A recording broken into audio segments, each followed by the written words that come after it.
제가 말씀을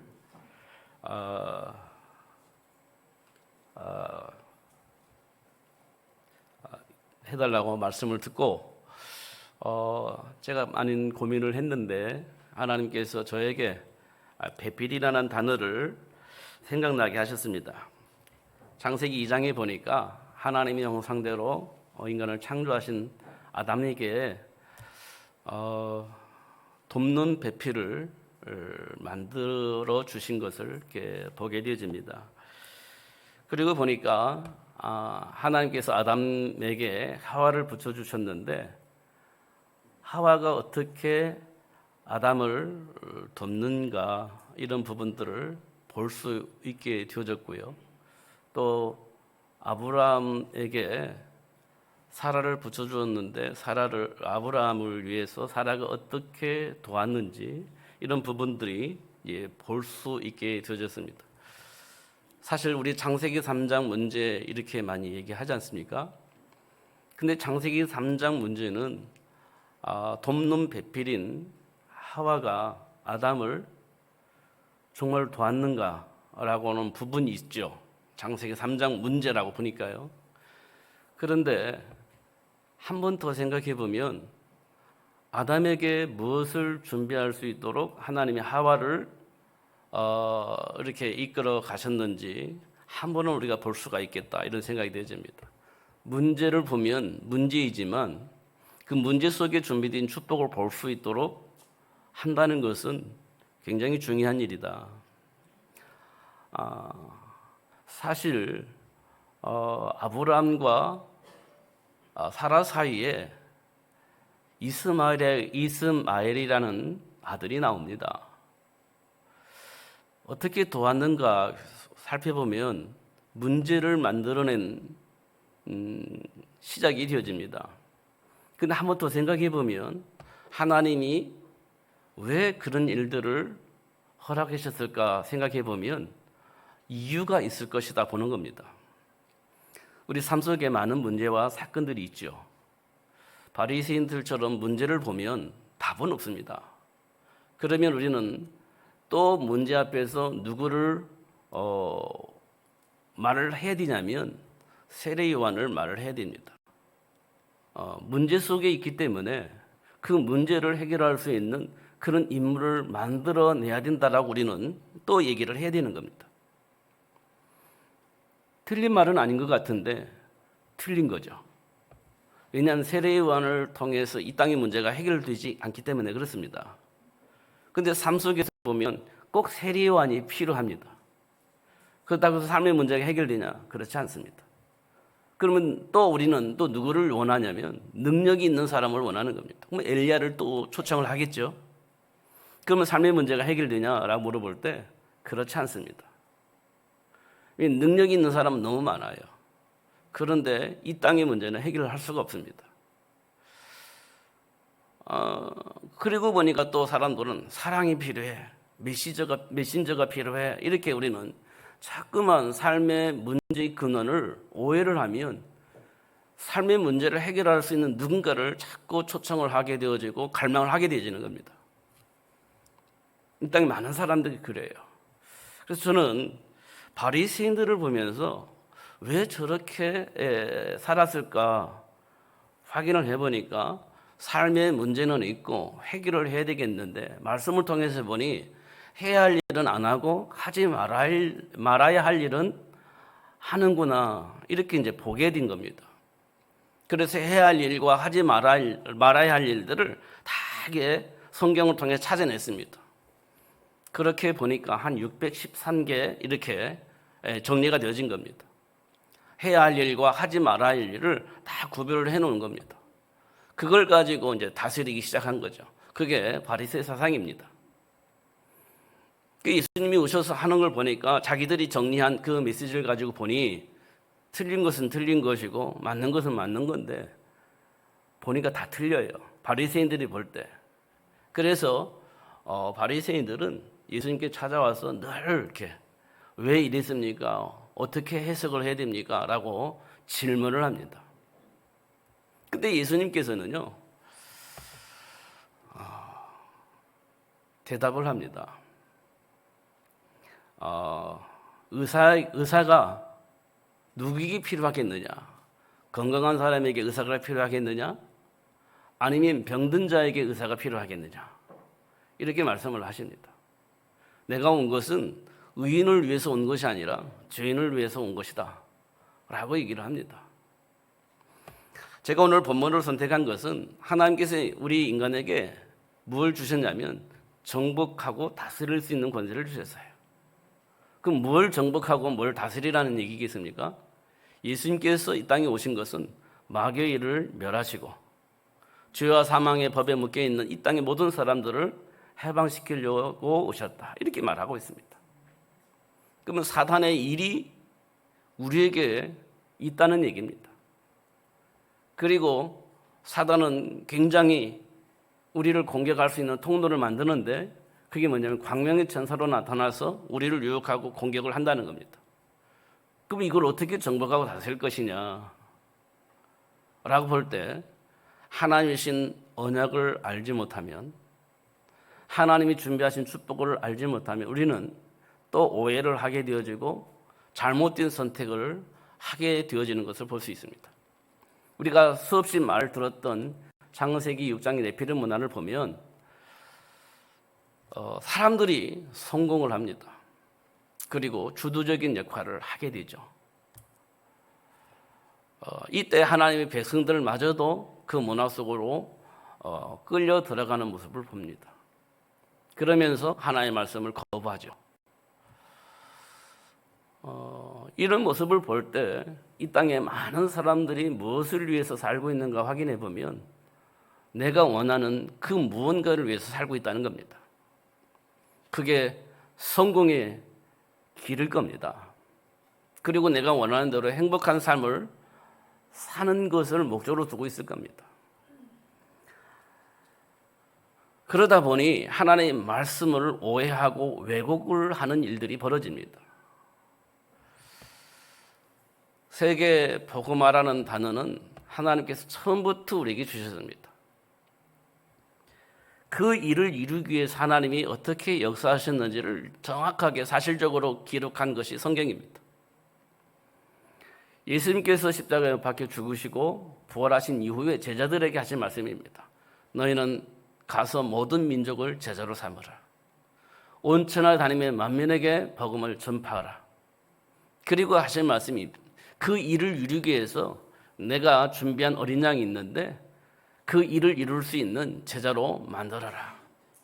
이게 예수님께서 부활하신 이후에 제자들에게 주신 메시지입니다. 지금 유목사님은 우리에게 말씀하십니다. 세계 복음화 1천만 제자.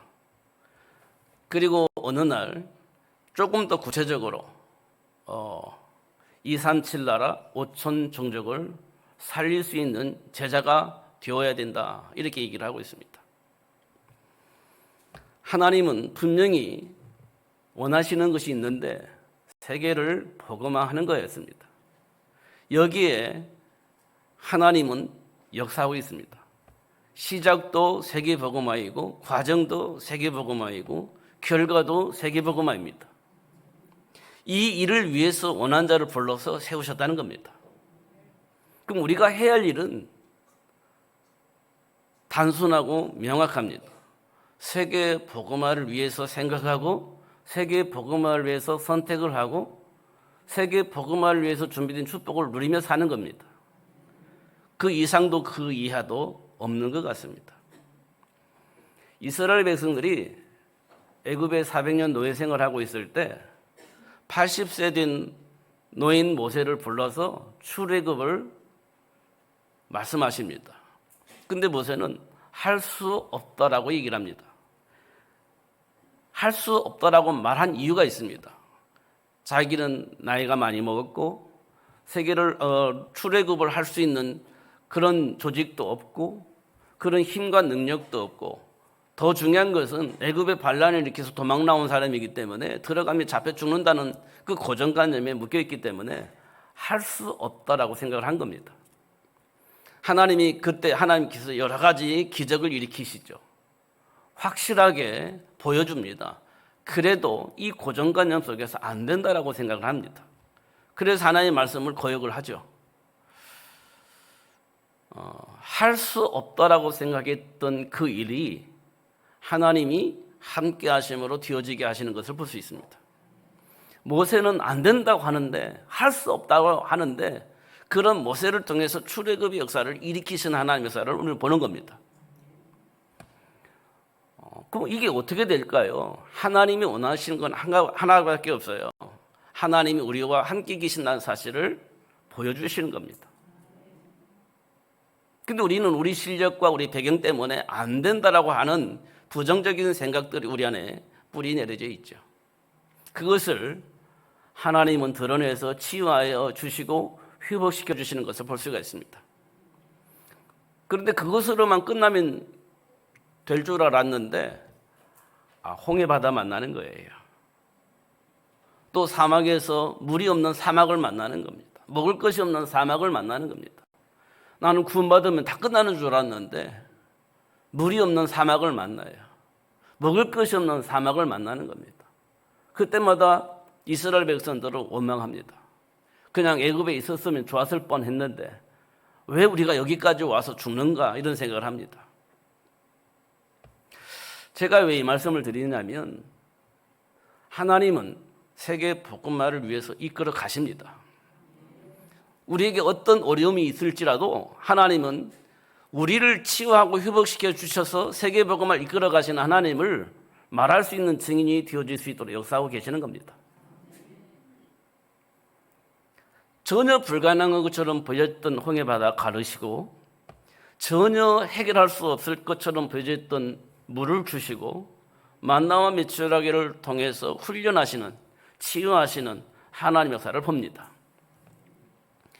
우리가 꼭 오해하지 말고 봐야 할 것은 이스라엘 백성들은 그때마다 원망하고 불평하고 불신앙하고 인본주의 씁니다.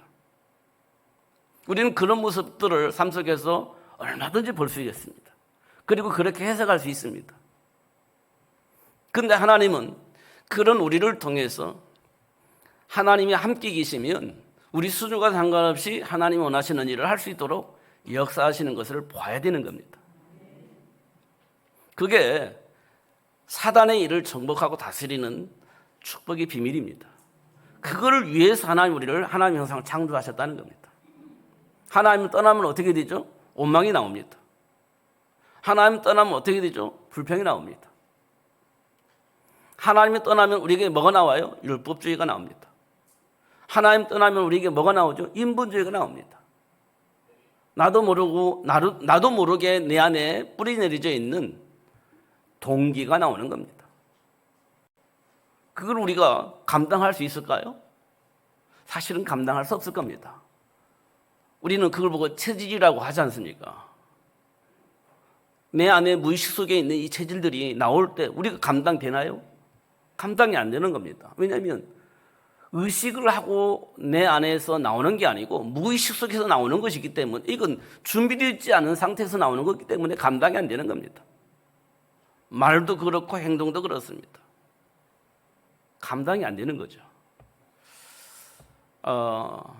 그런데 하나님은 이걸 드러내시고 하나님 주신 말씀 속에서 내 안에 뭐가 뿌리 내려져 있는지 지금까지 내가 무슨 동기를 가지고 살아왔는지를 보게 하는 겁니다. 그리고 치유하여서 생각도 삶도 방향도 바꿀 수 있도록 역사하시는 것을 보는 거죠. 저와 여러분이 분명히 그렇게 저와 여러분에게 하나님 그렇게 역사를 하실 겁니다. 왜냐하면 세계를 보고만 해야 되니까요. 현장을 보고만 해야 되기 때문에 증인이 될 수 있도록 축복을 안 하실 수가 없는 겁니다. 노예로 팔려나간 요셉에게 그렇게 하셨습니다. 결국은 세계 모든 사람들의 생명을 살리는 일을 할 수 있도록 역사를 하셨죠. 그렇게 하시는 겁니다. 우리가 오해를 하면 형들이 왜 그래? 나한테. 아니 내가 이렇게 열심히 살아가지고 부자로 만들었는데 나한테 왜 이래? 누명 쓰이고 감옥에 갇히게 만들고 우리는 그런 생각을 할 수밖에 없을 겁니다. 우리 체질이 그러니까요. 그런데 하나님은요, 그런 과정을 통해서 하나님이 무슨 일을 하시려고 하시는지를 보게 하셨습니다. 그래서 속을 이유가 없는 겁니다. 감정에 속지 않고 내 생각에 속지 않고 오직 언약 붙잡고 기도하는 요셉에게 하나님이 함께 하심으로 형통한 복을 누릴 수 있도록 축복하셨습니다. 뭘 정복하고 뭘 다스릴 것입니까? 사단의 일을 정복하고 다스리는 겁니다. 세상 신으로 자리 잡고 있는, 세상 임금으로 자리 잡고 있는 사단의 일을 정복하고 다스리는 겁니다. 그 일을 위해서 하나님 우리를 부르시고 세우신 줄 믿습니다. 제가 고민이 많아서 이렇게도 써보고 저렇게도 써보고 또 지웠다 또 썼다 이렇게 해봤습니다. 그런데 지금 저에게서 나온 메시지는 썼다 지웠다 또 쓰고 한 것과 전혀 상관이 없는 지금 말을 하고 있는 겁니다. 제가 얼마나 고민이 됐는지 썼다 지웠다를 수없이 반복했습니다. 근데 하나님은 이 시간에 다른 얘기를 하도록 하고 있는 것을 봅니다. 제가 노트를 제가 안 쓰거든요. 근데 노트도 갖고 나왔습니다. 거기에다가 이렇게 노란 딱지를 3장, 4장 붙여왔습니다. 저는 이렇게 하지 않습니다. 제가 얼마나 고민이 됐는지 이렇게 해봤는데 하나님은 내 생각과 전혀 다른 지금 말씀을 하고 계시는 것 같습니다.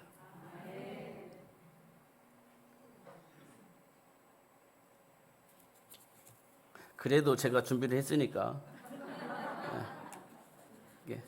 떠들어 봐야 될 것 같습니다.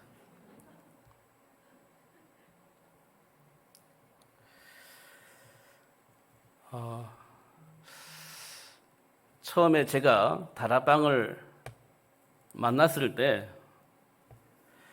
세계 복음화라는 단어를 들었습니다. 어떤 전도학교에 가가지고요. 근데 세계 복음화라는 단어가 저한테 아무런 의미가 없이 들려지질 않았습니다. 세계 복음화 이 말이 들려지질 않았습니다. 도대체 저 말이 무슨 말이야 이렇게 들었습니다. 근데 지금 제가 세계 복음화를 말하고 있거든요. 그만큼 하나님이 나를 얼마만큼 드러내고 치유하셨을 것 같습니까? 과정은 참으로 참담할 수 있는 많은 일들이 일어났을 겁니다. 저는 잘 모르겠지만 그러면서 제 입에서 세계복음이라는 단어를 말하고 있는 겁니다. 치유하고 회복하시는 하나님께 감사한 거죠.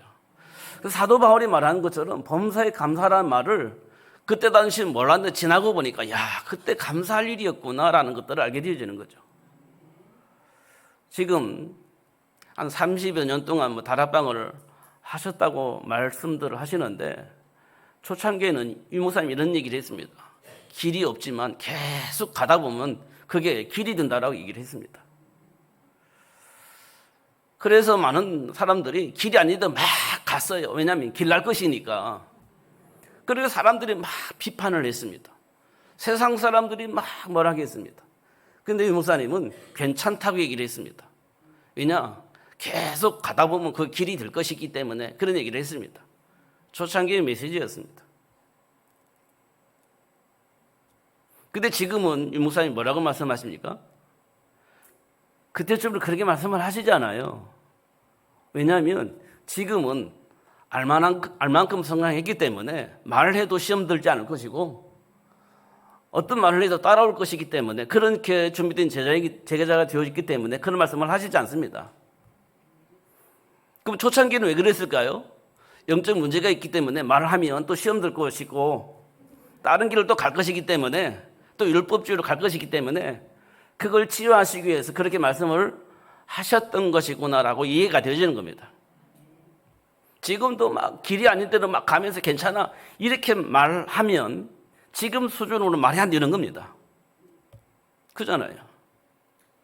세상 사람들 보기에도 괜찮은 사람들은 이렇게 칭찬받을 짓을 해야지, 세상 사람들이 욕먹을 짓을 하면서 세계복음화를 위해서 나는 살아갑니다 이렇게 말하면 곤란해질 것 같습니다.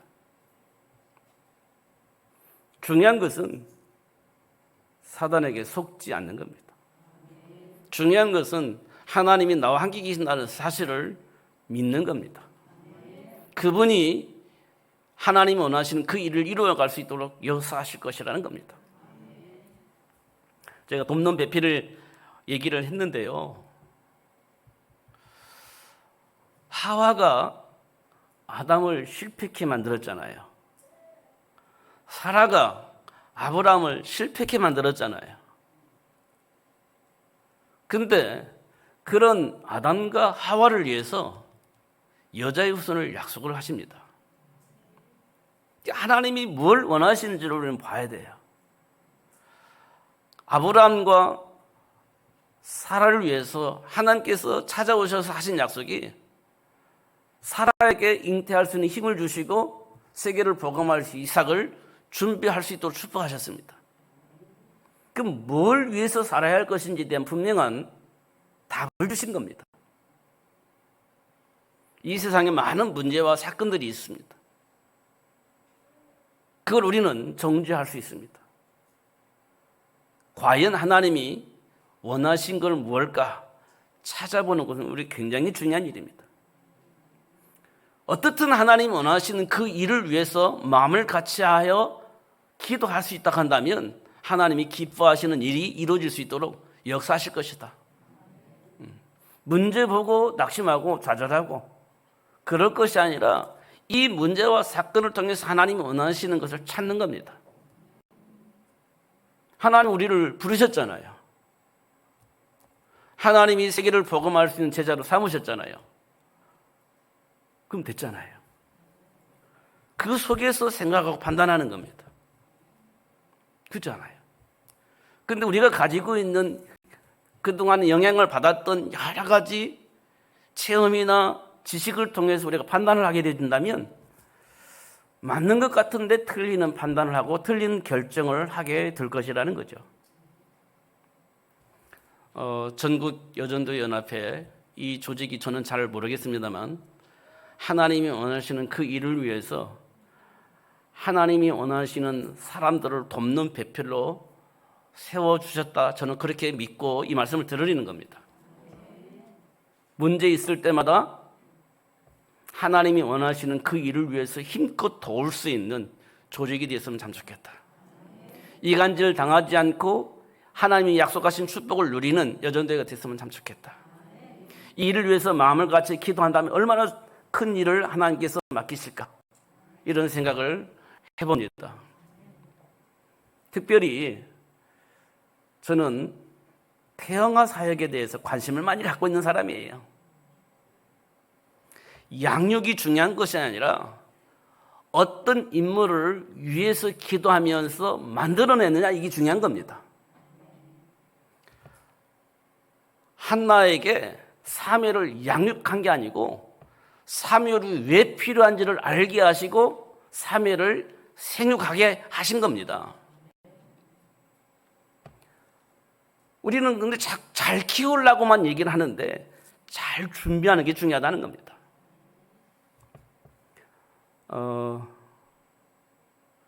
아므람과 요게벳이 노예 생활하고 있을 때 모세를 잘 키우라고 하시지 않았어요. 모세가 왜 태어나고 어떻게 양육을 해야 할 것인지 미리 답하시고 준비하고 모세를 태어나게 한 겁니다. 그게 태영아 사역에 매우 중요한 일입니다. 우리 가족들이 그렇게 준비되어져야 맞습니다. 생육하고 번성하여 땅에 충만하라. 정복하고 다스리라. 그런데 이미 와 있는 아이들을 잘 키우려고 하는 것은 이미 늦어버린 거죠. 왜냐하면 이미 10개월 동안 뱃속에 있을 때 온갖 모든 영향을 다 주고 나서 태어나고 나니까 이 아이를 어떻게 키울 것인가? 어떻게 치유할 것인가? 이런 수준으로 우리가 사역을 한다면 좀 곤란해질 것 같습니다.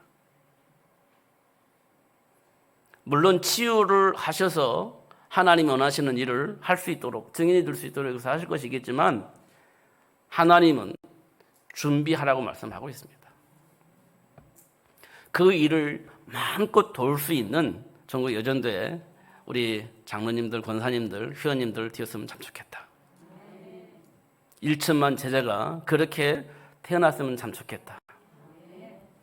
그런 생각을 합니다. 어떻든 하나님이 준비한 세계복음은 반드시 이루어질 것인데 그를 위해서 쓰임받는 여러분들 되시기를 예수님의 이름으로 축복합니다.